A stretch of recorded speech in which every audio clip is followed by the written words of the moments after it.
what element of human capital needs to change to align to growth? Hey, thanks for taking some time to have a conversation today. I appreciate it. Of course, anything for you. Much appreciated. Truly. Maybe we can start with just a little bit of background. I want you to think back to when you decided it would be the right time to start with Ferrazzi Greenlight. Mm-hmm. What were you thinking about then? What was the catalyst for that moment? And remembering back to that, what was the gap in the market, for example? Well, as you know, I was Chief Marketing Officer of Deloitte, and I had started the sales and marketing practice at Deloitte. And then I went over and ran sales and marketing for Starwood Hotels. And what I recognized was two things at the time. One of them was that many of the functional areas, like marketing, needed to begin to elevate to become significantly more focused on shareholder value and less just their functional area. I started seeing the need for more interdependency across sales, marketing, product development, some of the business unit leaders. And it struck me that one of the areas that was least attended to in business was the human capital side of transformation. There are all of these amazing strategy consulting organizations like ours at Deloitte that were highly focused on the area of technology and process. At the time, the people practice was predominantly around communications and training. Right. And I felt that there was a space for real rigor and research on the transformation of human capital toward growth in businesses. So coming from the sales and marketing side, I actually had a growth propensity. With putting a P&L hat or a shareholder hat on, the question was, what element of human capital needs to change to align to growth? And that was really the formation of Ferrazzi Greenlight. Wonderful.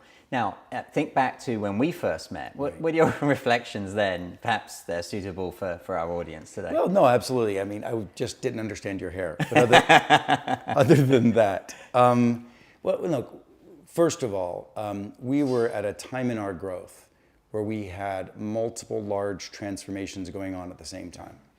And as you know, I was in need of expanding our organization and bringing individuals like yourself who could have a presence at these large organizations in lieu of the unique thing that I did as a part of the transformation. Plus, as you well know, my specialty isn't the very intricate and detailed oversight of large system change.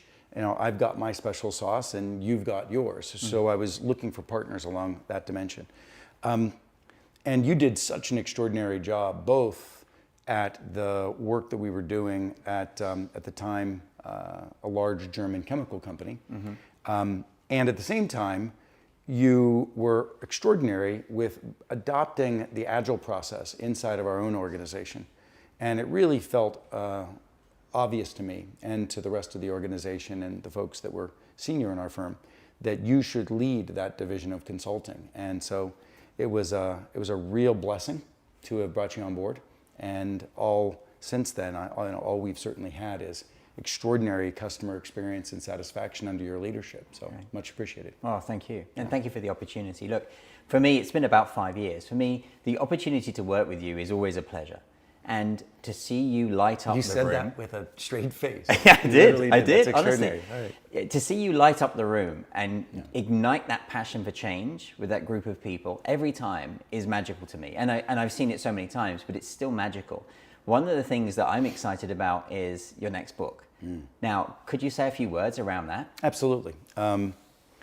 So if you spin back to more than 10 years ago when Never Eat Alone was created, it was a book about the critical importance of managing relationships in your professional life. One might call it managing your networks, right? And you spin ahead today, as you and I have sort of discovered over the years, it wasn't our design, but what we have found is that getting things done in organizations, particularly getting things done in organizations when you're pressured for a lot of radical transformation, is contingent upon your ability to manage your networks inside of the organizations. So, you know, if the book is tentatively titled Leading Without Authority. And whether or not you're a young individual like Keith Ferrazzi at Deloitte when he was a young man with a lot of piss and vinegar and great decisions to want to rise up in the organization and make a difference in our brand and our market presence, I led without authority to create a global marketing organization with an executive team and people all over the world that allowed me to become the chief marketing officer of the firm. Now, in the same regard, I screwed it up. When I went over to Starwood Hotels, right, I thought that I should run global marketing as a centralized system without as much deference to the recognition that the leader of Europe and the leader of Japan certainly had a lot greater understanding of those localized markets than I did. And that brash young man bounding into an organization, in service of global consistency of brand, didn't quite understand that driving real transformation in the market was actually more of a localized proposition at the time, particularly in hospitality.